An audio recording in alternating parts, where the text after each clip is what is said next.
Neither of them had any idea that they'd been reported missing. Two California sisters missing for 36 years have now been found alive and well.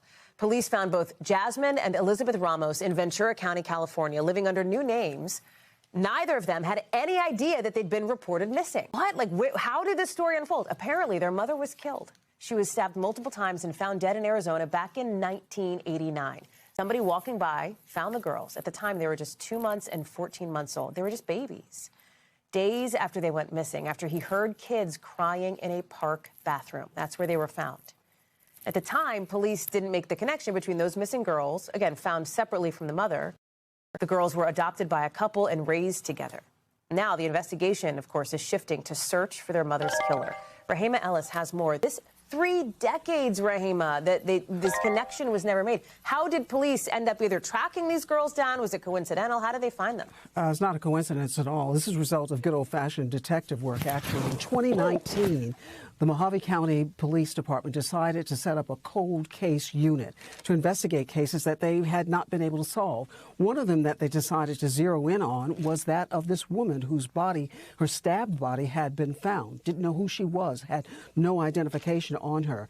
Fast forward 3 years from there, they decided to take the fingerprints from that dead woman and see if there was any fingerprint information in any of the files. Lo and behold, they found a fingerprint match. And with that match, they found a name and an address. They went to the address that they found, and they found a roommate, turned out to be a relative. They got from a family member then DNA evidence from the person. And that then allowed them to identify indeed who this woman was. The person who they originally gotten the DNA evidence from, they thought had been a shoplifter, and her family said she sometimes used an alias. That then led them to check the DNA database of people all over. And it led them to these 2 little girls who, in 1989, when their mother had been reported missing, the children had been reported missing too.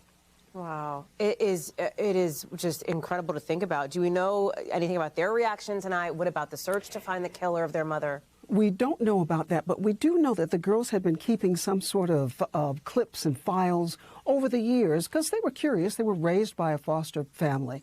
And what we know now is that police have put out some information about what witnesses say they saw that day. They saw that the family had been together with 2 men in a car, and the police are putting out this information hoping it might jog someone's memory.